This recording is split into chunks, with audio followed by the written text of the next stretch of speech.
Shabeeb, thanks for coming on the show. Really appreciate it. Could you just go ahead and introduce yourself to the people listening who don't know who you are and what it is that you do? Sure, sure. Hey, Ian, thanks for having me on the show. I'm the vice president of Road to Zero Waste. We're a local initiative out of Toronto. We are the first community fridge project in Toronto, and we've been in operations since 2017. Essentially, what we've done over the span of that time is we rescue food from mostly like grocery chains, and our partner affiliate would be Second Harvest, and we deployed community fridges in different parts of the city of Toronto. So when I say Toronto, I mean GTA, Mississauga, Milton, Scarborough, downtown, Rexdale, and we get surplus food from prior to the pandemic. We were getting cooked surplus food from restaurants, but that had to be stopped. And we currently get food from grocery chain stores, and we place it in our community fridges and we target our fridges in underprivileged communities so that those who are have food insecurity, we provide them with the food. And the other aspect of it is by rescuing this food, we participate in saving the environment as well. Yeah, so I just want to tie it all in here. So a lot of the listeners to the show, obviously, they like the nature aspects of it, like the wildlife information, the you know, and the environmentalism aspect of it. So I'm just going to tie it in real quick here to Yeah, why what you do is so important for what we love and what we appreciate as listeners to the show. So as the population grows, so does the need for agricultural land development. So this subsequently results in the clear cutting of natural land. We can lessen the impact of this by reducing the amount that we waste. An abundance of waste creates an illusion of a greater need for food to be produced, as it yeah, appears that the excess is being consumed and not actually wasted. yeah, Yeah, so the more food we mitigate from going into like landfills, as not everyone composts and stuff like that, or yeah, does what you do, yeah, and the less we have to destroy natural areas for the purposes of landfill, the more natural landscape we have for animals, for wildlife to coexist with. Plus, landfills have, sometimes they have runoff, and that can be bad for the environment. So, appropriate amount of foods being delivered by trucks also reduces its carbon footprint. right, So that's from transportation. So if we're, only making what we need, and we're not wasting the excess, we can reduce our carbon footprint that way as well. for sure. Mass agricultural harvesting. So if we're making more food than we actually need, also results in like the inadvertent death of some wildlife. So when there's mass like harvesting of like wheat or like corn or any kind of crops like that, sometimes you have deer like bedded down, fawns, rabbits will make their homes in there, other small rodents.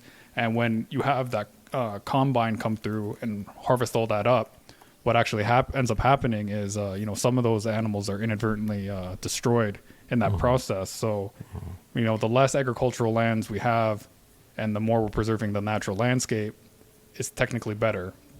With population growth, though, it's almost unavoidable, but we can lessen that impact. We only have to make it as bad as it needs to be instead of worse, right?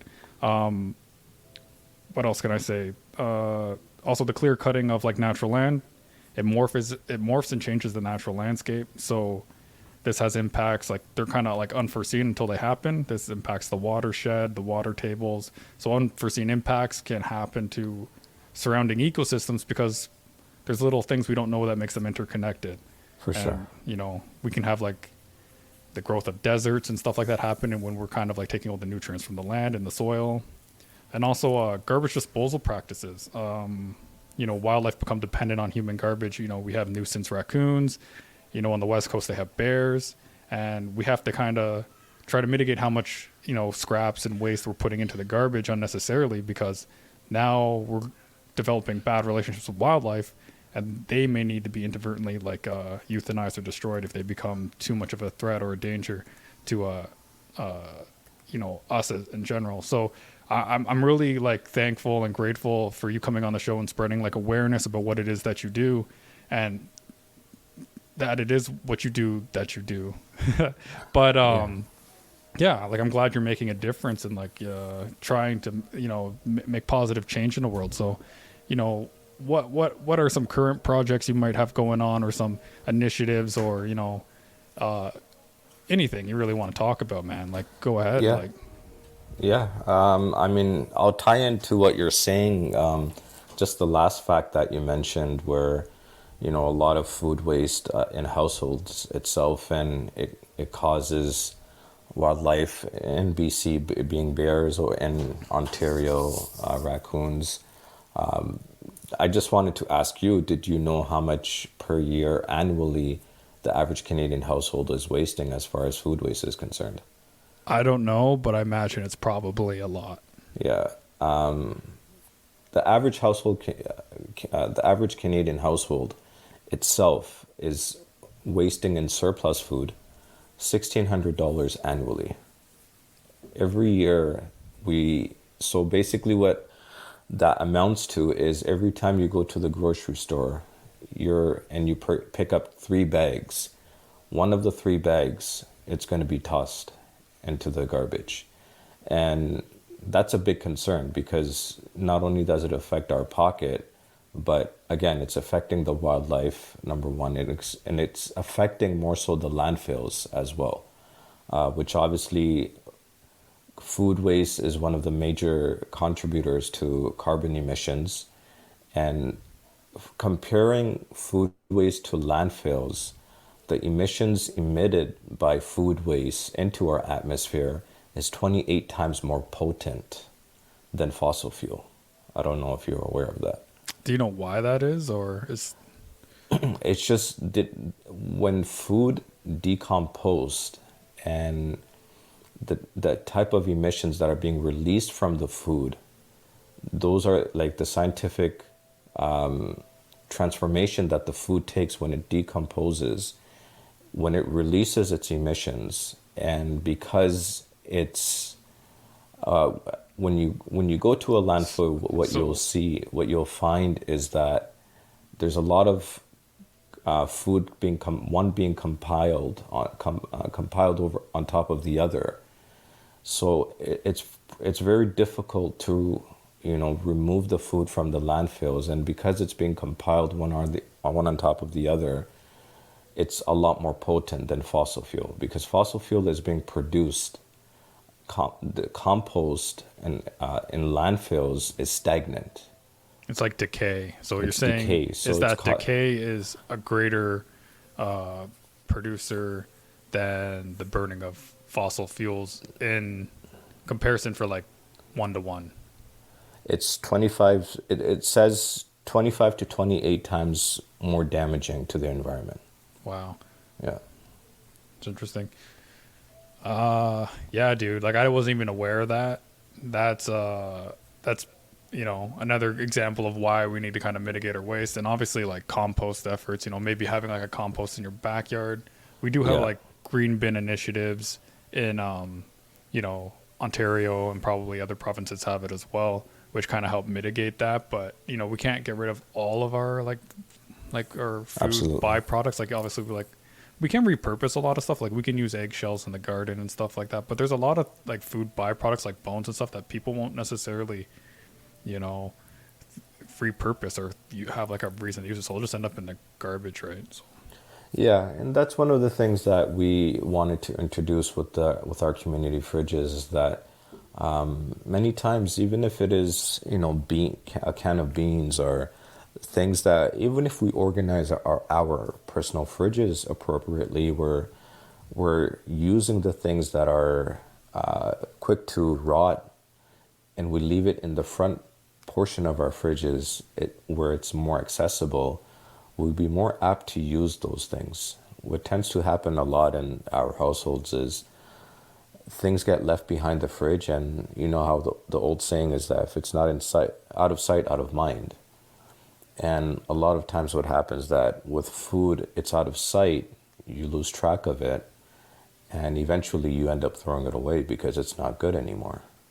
Yeah, so you got to put the stuff that expires quick. You need to put it front and Yeah, center. Like you got to take this. You put it to the back, it's going to get pushed behind. It's going to get forgotten. People aren't going to really care about it, yeah, and then it's just going to end up wasted again. So, yeah, dude, like you got some like smart strategies. You're implementing there when it comes to like these fridges. yeah. Do you see like any expanse happening with this program in the near future? Like, do you have like any goals on like spreading it out beyond the GTA possibly? Yeah. Definitely. We've taken rescue in the past. We've taken rescued food and we've sent it overseas to Africa. And we were one of the first organizations to do that in Canada, to take surplus food. I know there are a lot of initiatives that are just sending food there, but we're the first organization to take surplus food and send it to across the globe. That's In awesome, a, dude. That's in, awesome. in, in addition, just with regards to the fridge, our personal fridges, we have a YouTube channel as well that we try to provide information to people. You could check it out at Road to Zero Waste. And we have one particular video that's just solely dedicated to how to organize your fridge so that you're reducing the amount of waste that's happening in the household. Again, 1,600 a year is wasted on food. That's perfectly good, That's but a it gets vacation, wasted. dude. Yeah, Think about it that's a that way. vacation. Yeah, Yeah. easily. So we need to repurpose the way we utilize our food. So we definitely need to do that. And right now, our target is to get more sponsors. So different stores. We have one of our main sponsors is Longo's, and as I mentioned, Second Harvest, and we're trying to get more stores on board because a lot of the waste do come from the grocery chain as well. In total, with the grocery chain, with the transportation, as you mentioned, that when you're transporting food, you're utilizing trucks that are hitting the road. That's causing emissions.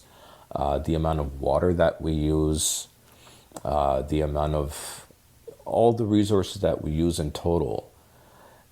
58% of the food that is being harvested and brought to our table or to our household, 58% of that from point A, from the time that they're in the farmlands, harvested, sent on the transport trucks, and brought to our houses, 58% of that is being wasted in Canada each year. 58%. 58%. That's a lot. That's like That's a it's more than half. astronomical amount. So, what what else can people do to help your organization? Like, is there any kind of donations you're looking for, or specific kind of foods? Is Definitely, yeah. We're definitely always looking for monetary donations because we have a expense to run our organization. More so, what we would like to have is more volunteers because the more volunteers we have, the more we could reach out to households. And the more we could reach out to households, the hopefully as individuals we could make a significant change because if I'm not correct, I think it was Martin Luther King who said that 1,000-mile journey starts with the first step. Yeah, so you gotta have the first step, and then once you have enough people come into it, Yeah, then it compiles, and then it becomes like a force, yeah, and that's super important when it comes to like charity and like that kind of stuff because yeah, sometimes it can be very hard to get attention. It can be very hard to gain traction and notice, and you just need that one person to be like, you know what, I'm going to start here, and yeah, then you don't really gain traction until people say, oh, a lot of people are doing this. But it's like you have to start somewhere first, and a lot of people jump on. It's like they like the bandwagon kind of, not that it's like bandwagoning, but it's like yeah, it's easier to grow once you're of like certain sizes, and it's like it kind of creates a sentiment that like it's been vetted and stuff like that, and it's a positive thing, and everyone knows that it's really good, and people just jump on without having to do their own research. Whereas like when something's new, like people want to research it more. They want to yeah. like, they might be apprehensive, but when they know it's like widespread and accepted, there's no apprehension. They just sort of pile on. So yeah, having people just wanting to be the first person involved, get involved in doing these things. Yeah, If for that sure. happens from this podcast, man, like that'd be awesome. Like I Yeah, hope that people would be hear great. this, and That would be great. they want to help and they want to make some changes and expand on your organization. It's doing a lot, man. Like helping people that are struggling, it's huge. Like I grew up with a single mother, man, and sometimes that can be like really tough. It can the groceries are expensive. Like Yeah, eating well is expensive. yeah, You want to eat healthily, you want to grow and be healthy, and you want that for your children. And sometimes, when you can't make ends meet, or the money's really tight, it's not there. And sometimes it can be kind of embarrassing, or like there might be some shame involved when it comes to like depending on assistance for food. There's a lot of pride involved in that too, right? There's like for sure. it's like a jagged pill to swallow. So having these community fridges is sort of a way to circumvent some of that stigmatism involved with like kind of seeking charity or help, For sure. because it's like you can kind of do it discreetly, or you can just kind of go up to it, and it's not necessarily like there's shame attached to that fridge, because it's just something everybody kind of uses when they need it. Yeah. And it's there to help people, like in a bind and stuff like that. But it's much less stigmatizing than standing in like a line at like a soup kitchen or something, right? Yeah, Like, yeah. so it's way more effective. It's and it's way more like, I don't know, I find it to be like a good alternative. It's like I don't know, man. Like I think it's a great idea. Like I back it like 100%. I think it's a great thing that you've come up with. I'm glad you bring that up because that is the angle that my wife definitely, who's the CEO of the organization, had that in mind, because we wanted to keep it very anonymous, because exactly of what you said, that the stigma that's attached to an individual who's had to use food stamps or who had to go to a soup kitchen, it's pretty debilitating at times, especially if an individual wants to make something of themselves in the future, but they always have that tag on them, and it's hard to remove that from your history. And at the same time, is that people are apprehensive. Some people are bashful, and they don't want to go to resources where they are extending their hands for help. Yeah, they want to be the person offering help a lot Yeah, of the time, instead of being the yeah, person accepting it, because they're yeah, good people. Like people are yeah, kind-hearted and good, right? yeah. That's the funny thing, is that to get away from a little bit from the science thing, but from in our history, what we found is that there are people who were once well-to-do people, and now they're struggling. Mm-hmm. And I've come across individuals who are like computer engineers who used to work for the transit systems, and now they're struggling, and now they have to resort to this. And the climate that we live in today, where the prices of everything is going up because of the pandemic and all these other things, it's costly. It's costly for Yeah, everyone it's a tough nowadays. time more than ever, Yeah, and it's getting tougher for a lot of people that it hasn't been tough for, because we're in unprecedented times. yeah, So you're going to see people needing like a little bit of help, a little bit yeah, of assistance more than ever. And dude, I couldn't imagine, because I've seen it firsthand, And if you can go from being like a well, established person who's like very, you know, self-sufficient and stuff like that, and then all of a sudden face adversity or struggle, it can be a yeah, very, very jagged pill to swallow. Like yeah, to, have to kind of you look for help. But there's nothing wrong with looking for help, and yeah, and once you can kind of get past that, you can kind of build to getting back to where you were. You can pull yourself up by your bootstraps, and yeah, then don't forget the people that helped you when you needed it. yeah, for Turn sure. back around, you come back around, you say, hey, I was in a situation like this before, and now I'm in a much better situation. So here, let me help you. And like, if you, Yeah, in some cases, you end up being very fortunate. Maybe you can help out, with like monetary means, or maybe you just have extra time. Now you have yeah. more extra time in your life. You can just, help here and there with volunteering. And yeah, dude. So like, I like, it's a great idea. It's a good idea. Yeah, definitely need more volunteers. We, you know, we definitely need some of the science experts to, come down and have discussions with my team and what we're doing and what we're looking at the future. And one of the impacts scientifically with food waste or any type of carbon emission is that there are a lot of glaciers around the world that are starting to melt, which is going to cause the water levels to rise. And we're surrounded by water in Canada. So when that happens and the levels start rising, it's going to have an effect on how we live our lives, right? Yeah. And again, the wildlife, as you mentioned as well, it's going to have an effect on that.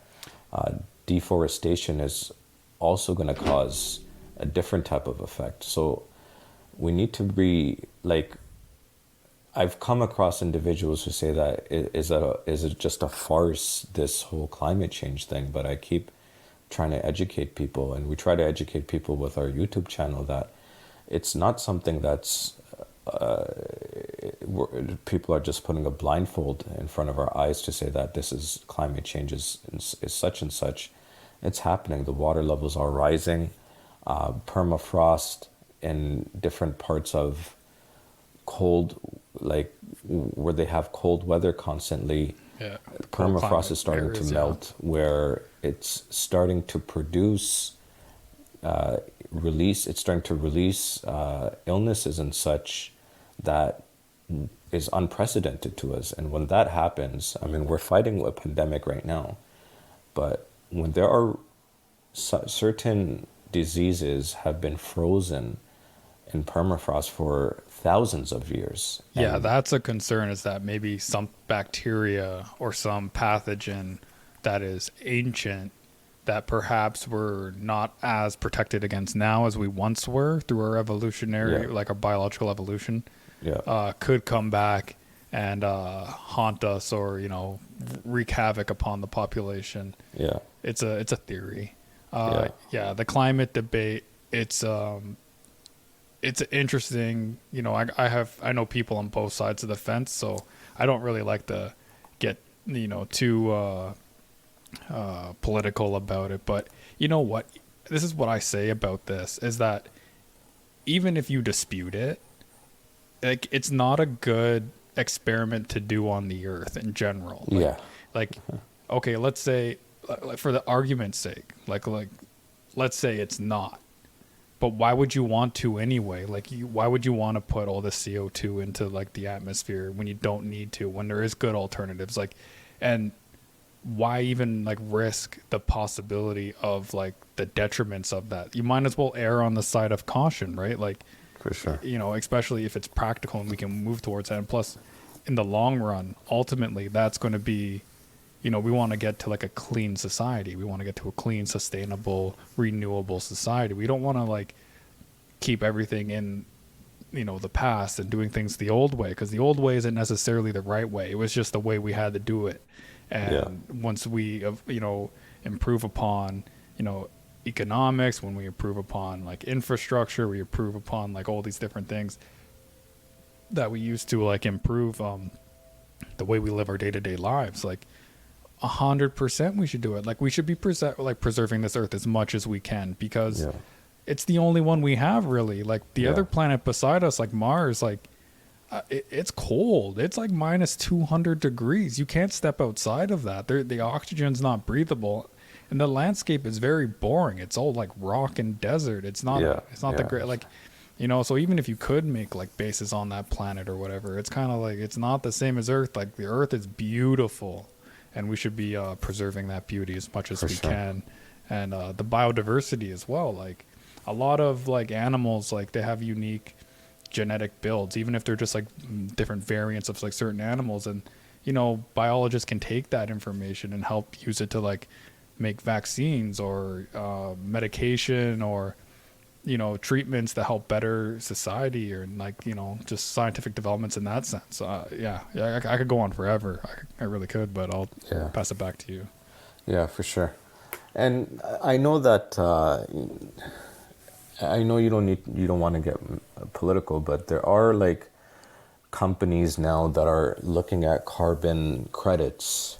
I don't know if you've heard of carbon credits. I've heard it used, and I guess that's kind of like a like a tax break, or sort of like, or you get like an allotment of how much carbon you can produce, and that's Yeah. like the yeah, So I've heard one of of the it. good things that so I was listening to this podcast by Robert Kiyosaki, for those who know Rich Dad Poor Dad, and he had a guest by the name of Marin Katusa, and he was talking about how, which is a good thing, I think, that these companies are starting to take light of the fact that climate change is affecting us and we need to do something about the environment. So hopefully, what he was mentioning is that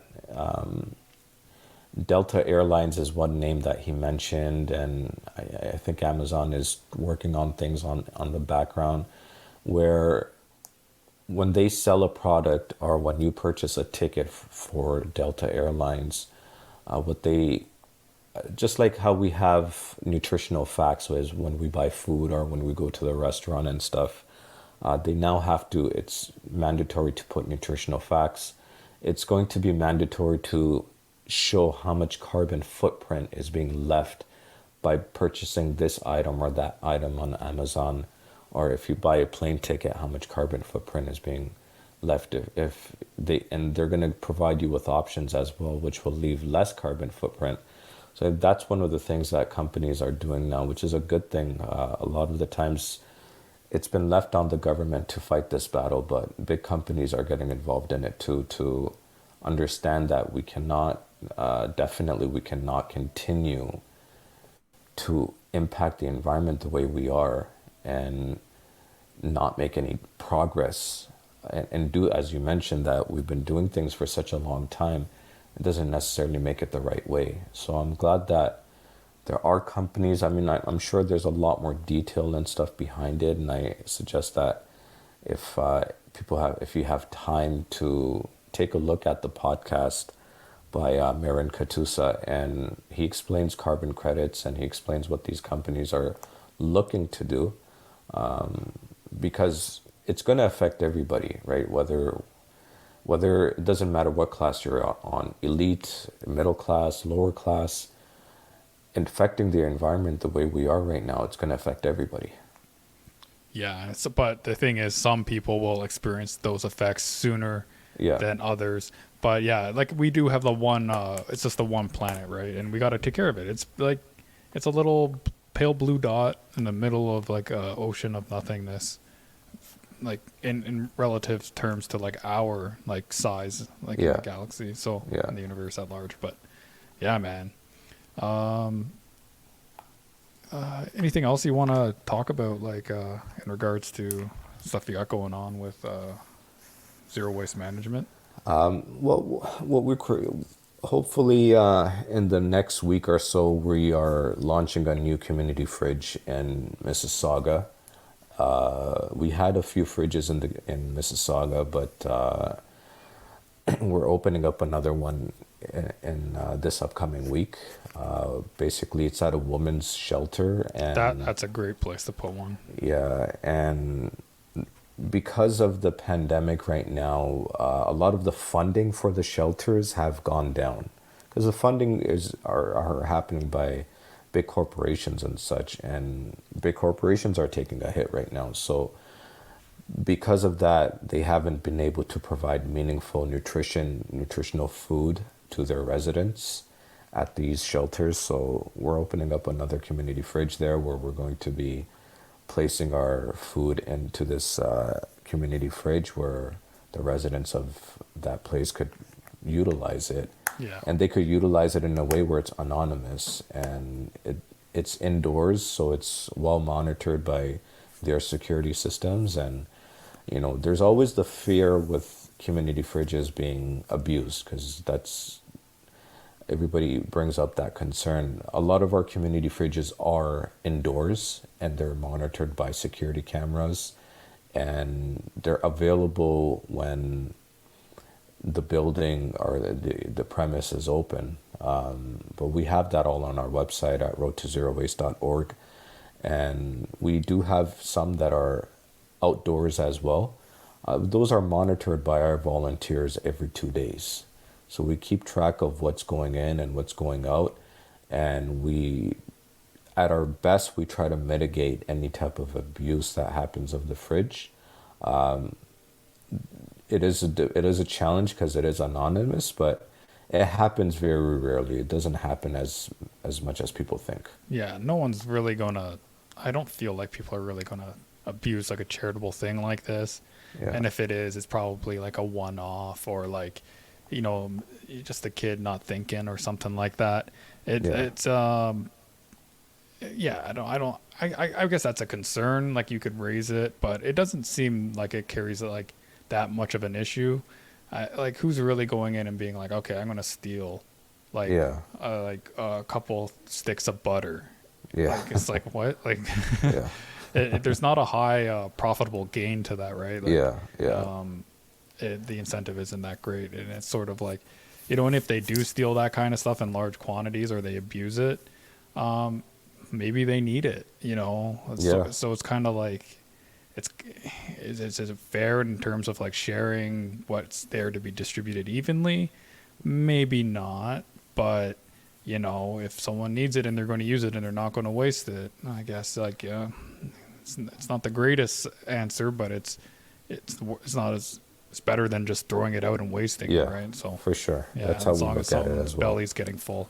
Yeah, Yeah, the women's shelter is a great place, man. Like that's an awesome place to put it. Like it's not just women there, right? It's like they're young kids as well. yeah, the And young kids with the, yeah, you know, and those are some of the most important mouths we want to feed. You know, like yeah, the next generation and stuff like that. for We sure. reduce the like as much suffering as we can Yeah, in society and for people at large, right? And if that's just one small way we can do it, yeah, then so be it. Like yeah, that's you know, in a lot of the circumstances, you know, women at shelters are escaping bad situations. for sure. So you know, many times they're victims of something, For sure. and you know, if you can give them an opportunity to eat something that's comforting, you know, it might not help a whole lot, but it's just a little bit of less suffering you can implement into the world and into somebody's life. For And sure. yeah, you For know, sure. yeah, And we also like, of course, we have to be mandated by their local public health. So Halton or Peel Region, Toronto, they all are aware of what we're doing, and what changed from the pandemic was mandated by them. As I mentioned, that we were getting food from restaurants because they were cooking it, and a lot of food gets wasted at restaurants. However, because of the pandemic right now, we're not able to put cooked food in our fridges. But hopefully, once, I hope, and I'm sure the entire country hopes that this whole pandemic is starting to turn around and we're starting to get rid of the restrictions. And hopefully, with that as well, we're going to be able to launch a few more fridges because things were stalled. The deployment of new community fridges were stalled because of the pandemic. So hopefully that's starting to turn around, and we could have a few of them in downtown Toronto as well in different shelters.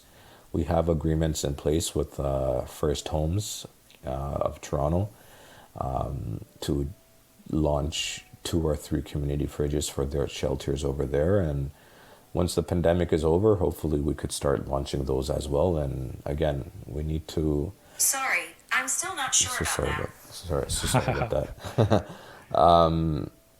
We launched these fridges, and again, like, we need volunteers to fill up these fridges, and we need more sponsors. Big sponsors, or do you it could have even be little sponsors for sponsors. fridges? Sorry to interrupt. Do you have sponsors for fridges? We've never had a difficulty sponsoring like the purchases of fridges.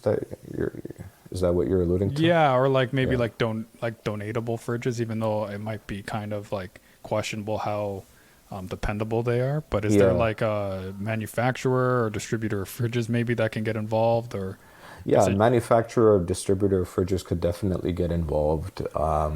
We've monetarily wise, we've never really had any issues in purchasing fridges. that's good? Yeah, we've always had individuals step up and, hey, how much do you need? 3,000, 4,000, whatever it is. to buy like a very formidable fridge.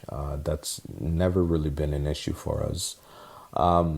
The challenge that we find is that we need volunteers 100%. Yeah, that's the biggest thing you need right Yeah, now because there's a lot of fridges in different places, and yeah, it can be taxing for one person to go to every single one of these fridges Yeah. around the GTA. yeah, for sure.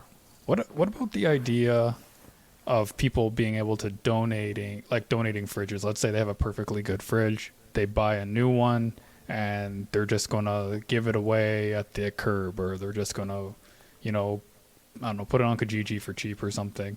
Yeah. Are you opposed to like taking fridges like that? Because I could see like people perhaps donating a fridge that isn't as adequate, and then it becomes sort of like a burden on the organization because now you have to, dispose of that fridge. Yeah, Yeah. yeah. Mostly we've used commercial fridges. Yeah, it's probably the best bet. Yeah, we've mostly used commercial fridges. We have not used any household fridges at all.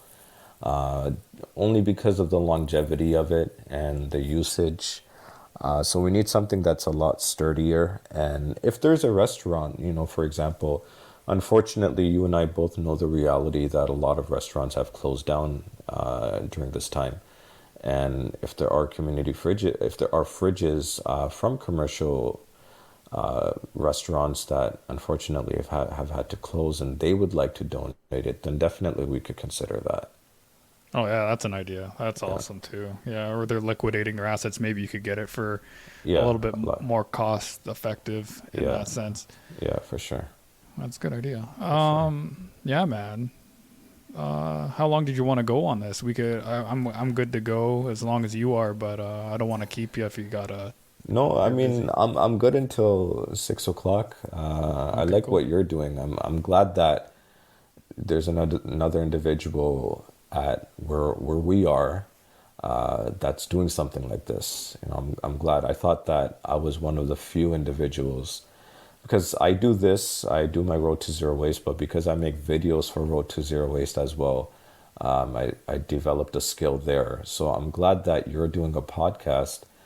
And I remember you and I, years ago, we spoke about a late night show on AM 640. I forgot the name of the show, but it would talk Oh, about right. many different things like the extraterrestrial and stuff like that. I forgot the name of Yeah. the show.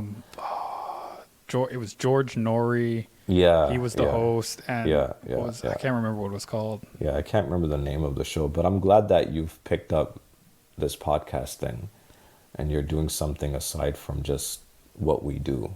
Yeah. Dude, life is short. You gotta kind of do things, even if you feel like there might be some sort of stigmatism or some sort of like shame involved, or like Yeah, people are hesitant to put themselves out there because there might be some sort of ridicule or judgment if you're not successful in it. But yeah, I mean, successful or not, I don't really care. Like, I enjoy having conversations with people like you and like many other people, and kind of expanding who I know and who I talk to and learning new things. Like, I learn a lot from people. I love going into like in-depth conversations with people about the things they're passionate about, the things that they enjoy. And I don't know, man. I feel like a lot of people, they just kind of like, they're just running on autopilot. And they're yeah, just kind of like, yeah, I got to pay the bills and I need to buy like yeah, laundry detergent and paper towels. So that's all I yeah, really care about. And it's like, yeah, I got a lot of not a lot of spare time, but I have a significant amount of spare time that I like to put my energy into things like this. And it doesn't feel like work. yeah, It feels like almost like fun to me. It's yeah, like, yeah, it's a hobby. And it has like positive impacts. Like even if it's just like small, it's like at least I did a little bit better today than I did yesterday. yeah, And I mean, with a podcast, it grows, right? So at first you only have like a couple episodes. And not many people will really notice it or care about it unless the topic is intriguing to them and you're able to kind of deliver it in a way that, they enjoy. yeah, But over time you accumulate a lot of episodes, and then you create this sort of like an illusion or a library of like bingeable content, and then yeah, people enjoy it, they can really go through it. yeah, And I mean, what our conversation here today will be here, as long as the podcast is here, and people can always go back and hear it and they'll be like, what was this about? Yeah. And so it's not just people today learning Yeah. about your organization, it's people 6 months from now, a year from now. And as the Yeah. podcast grows, the amount of people that are possible to find out about it grow as well. Yeah. And for it's sure. and this isn't necessarily the one and only time you're going to be on this show. So then like it'll be like, oh, here's part 2, Yeah. and here's part 3, and it's just kind of like they see the kind of growth and the development, and hopefully people want to, when maybe they just tune into the podcast at like part 3 and they're like, oh, I want to go back and listen to part 1. And they go back to Yeah. part 1, like, wow, man, they were so small back then, now they're this, like, wow, that's crazy. Yeah, This guy yeah. was there from the beginning. I like to be Yeah. like, if I can be a part of somebody's life, even if they're a complete stranger to me, like take for example like photographers, nature photographers or something like that, and one day they become very prominent or big, dude, I find it awesome that I was just a footnote, even though I'm a small point of their life. Like I was still like a part of that in like a small way. And it's just so neat to be like, wow, life is like crazy and you never know what can happen. And, even if nothing comes of it, like, I don't know, man, like I find like there to be like kind of like a specialness into like being involved with people. I don't know. Yeah. That's very good. Like, you don't know what door opens next, right? Until you take the step to open the first door. You don't know. Like when we started our organization, I didn't know it would end up where it is right now.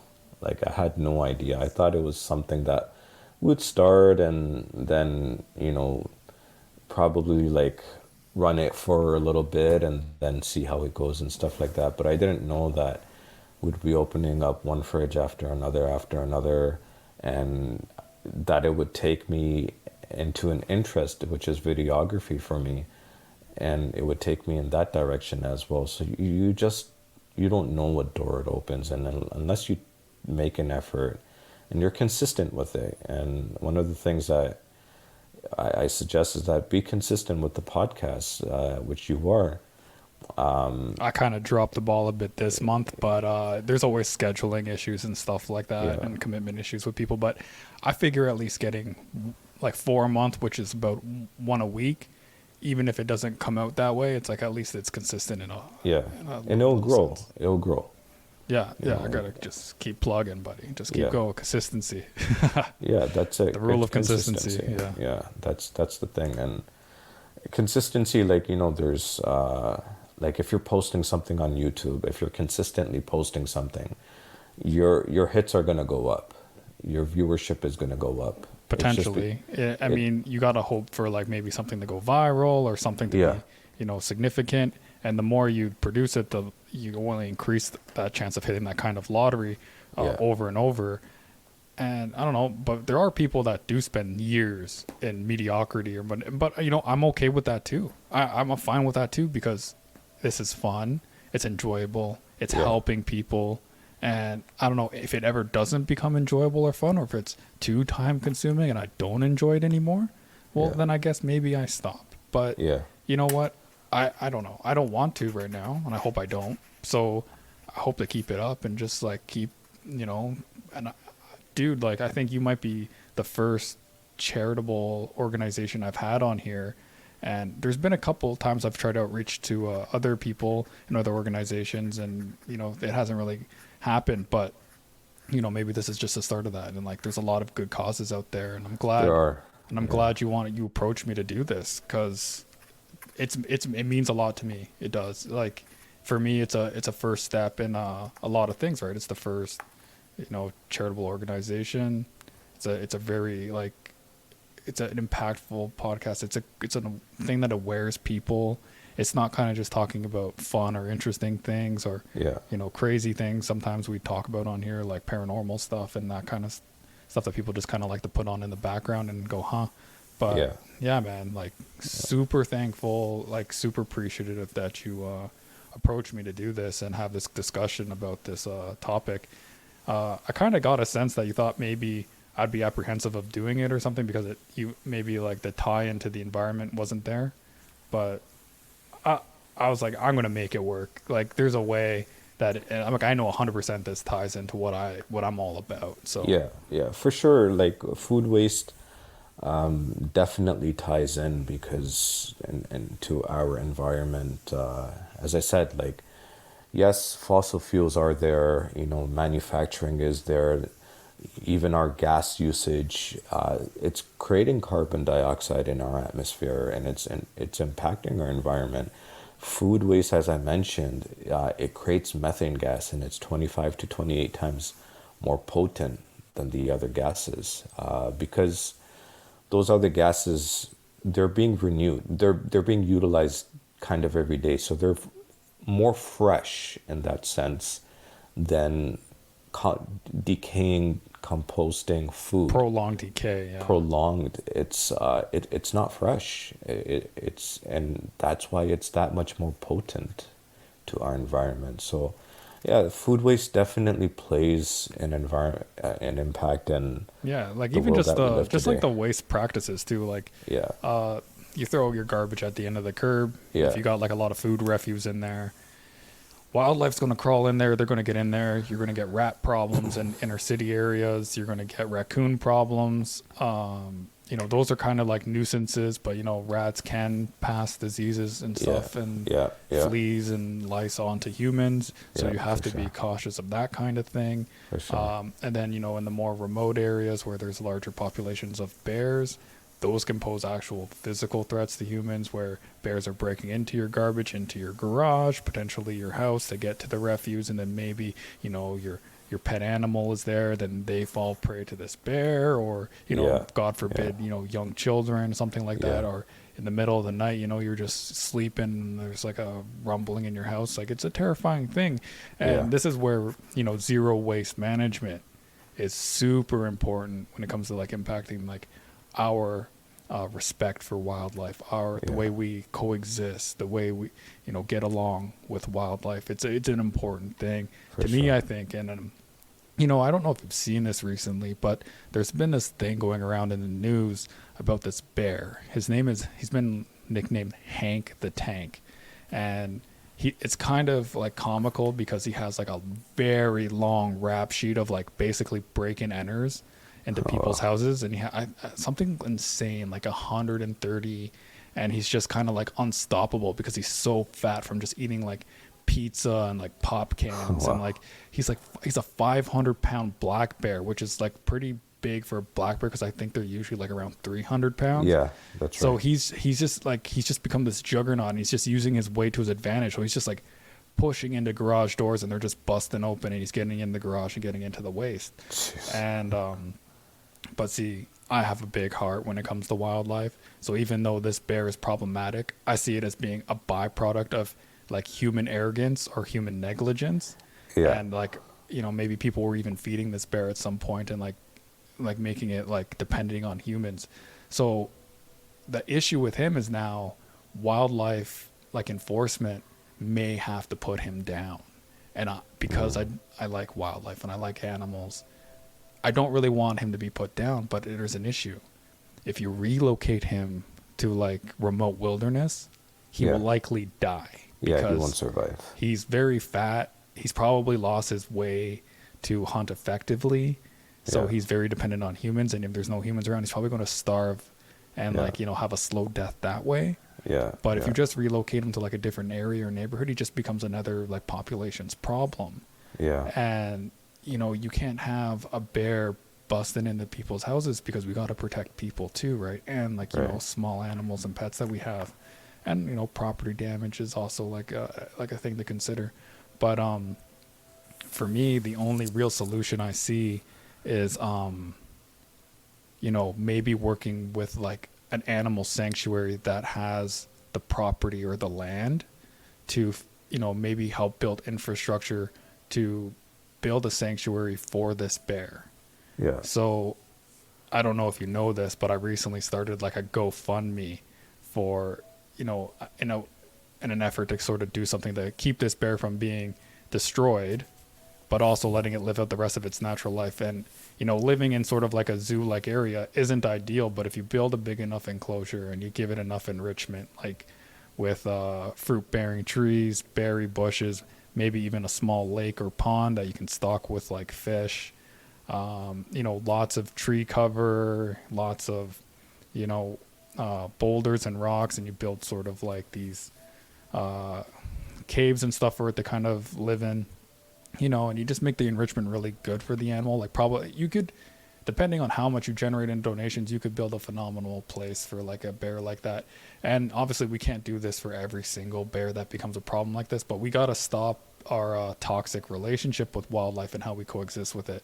We can't be, this is why it's important not to feed wildlife. You can't let them become dependent, especially apex predators like that. So like I'm trying to help this bear. I got a few donors. It hasn't really got off the ground yet. I am talking to like some local news radio stations and stuff like that. I'm trying to get the word out there. I'm promoting it over social media.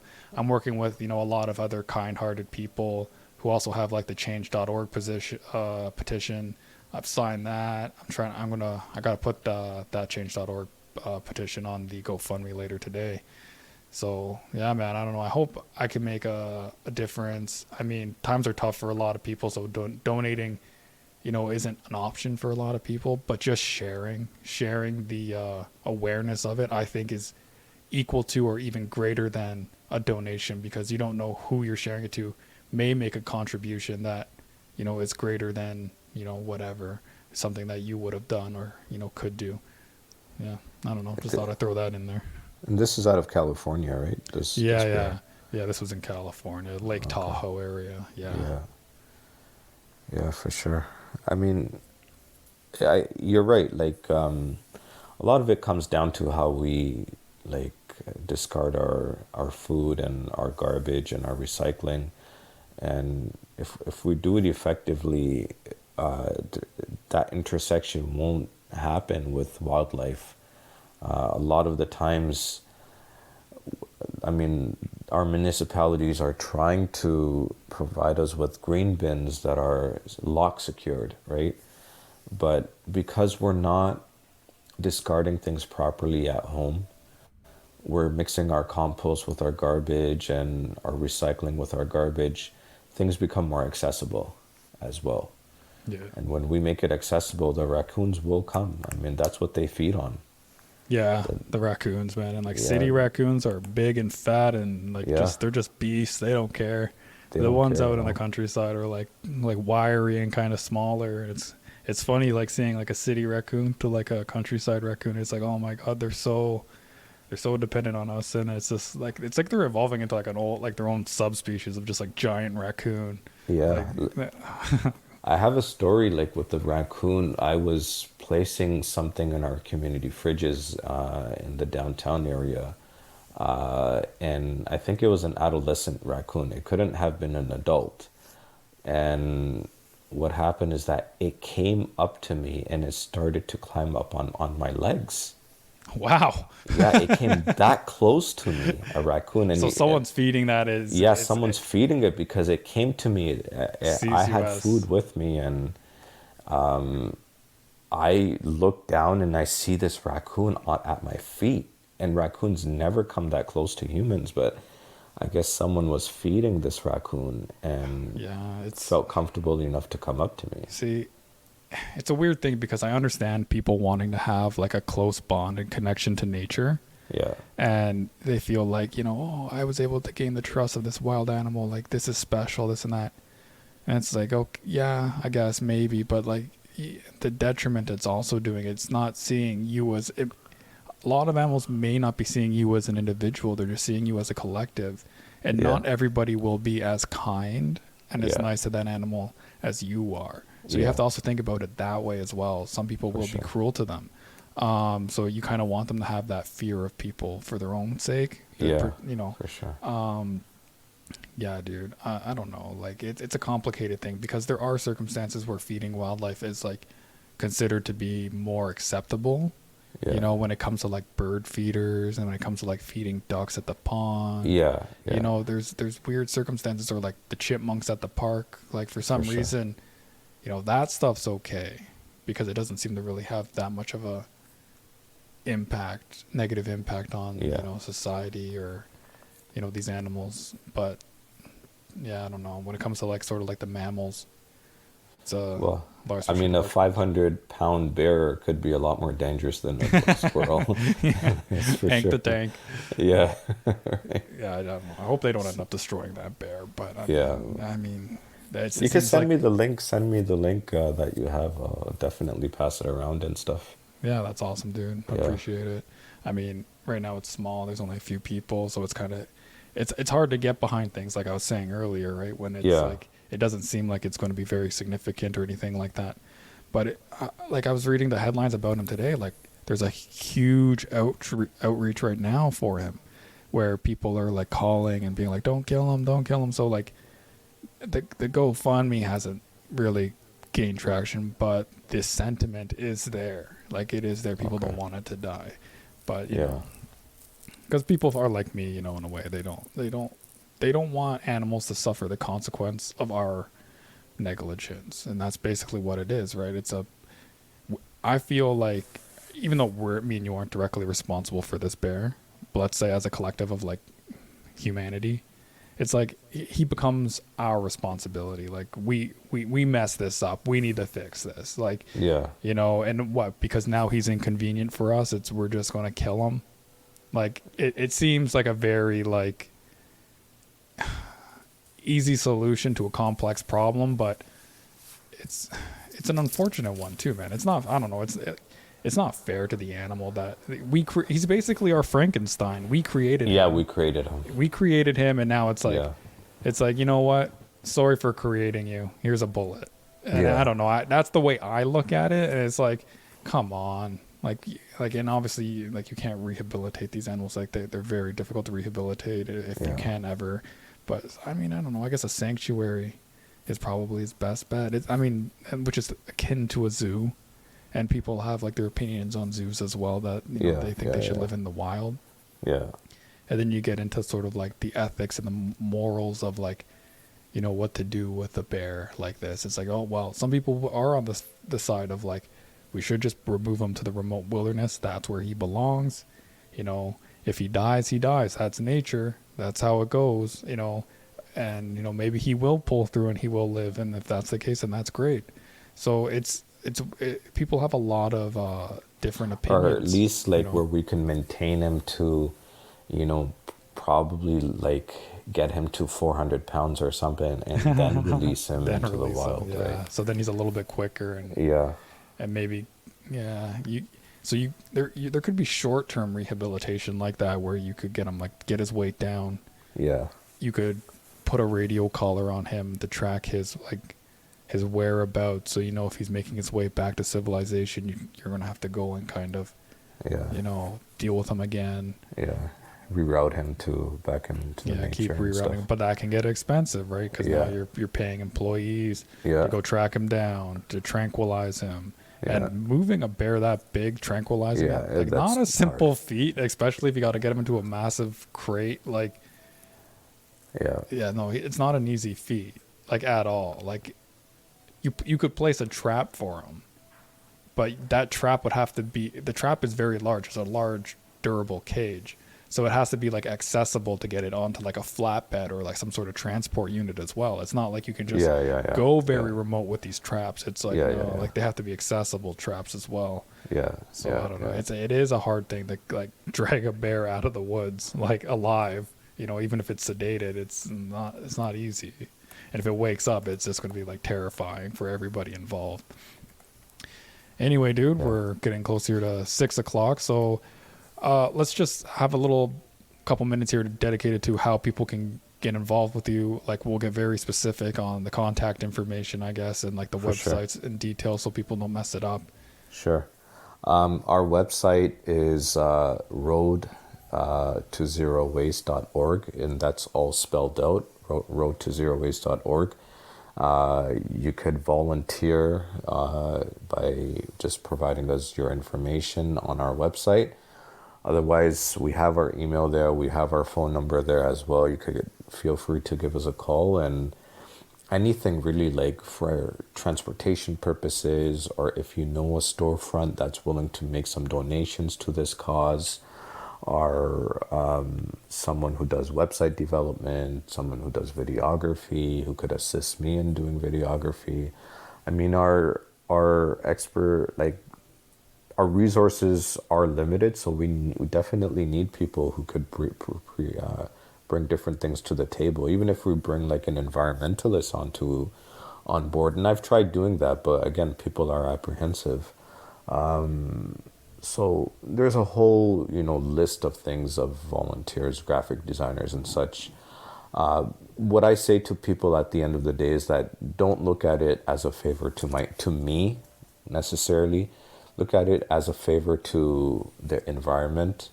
Look at it as something that you're willing to do to progress the world that we live in, and look at it as a contribution from you to the world that we live in. Because if we're not going to be doing anything to resolve the direction that we're leading into right now, then you know things are just going to bound to get worse. If we just sit and just twiddle our thumbs, nothing's going to change. Yeah. Nothing will change. You got to be So the difference you want in the that's world. it. That's it. So that's roadtozerowaste.org. .org, not .com, not .ca. It's .org. Yeah, check them out. Do you guys have Facebook or? We have Facebook as well. So We if have you're on Instagram Facebook, you as can well. find Road to Zero Waste, Instagram Road to Zero Waste. Yeah. If you're on those social media apps, check him out. So you can support his stuff just by following and liking it and Yeah. sharing it about social media as well. That's also important. Yeah. Yeah. Shabeeb, thank you so much, dude, for doing this. Thanks for spreading awareness. Thank you for doing everything that you do to help, the planet, the people, everything. Thank you for being a difference maker. Thank you for being who you are and what you do. I appreciate you, man. Thank you so much. Thanks, Ian. Thanks for having me, and keep up the good work, man. I'm glad that there's someone aside from me that's doing something that's reaching beyond themselves.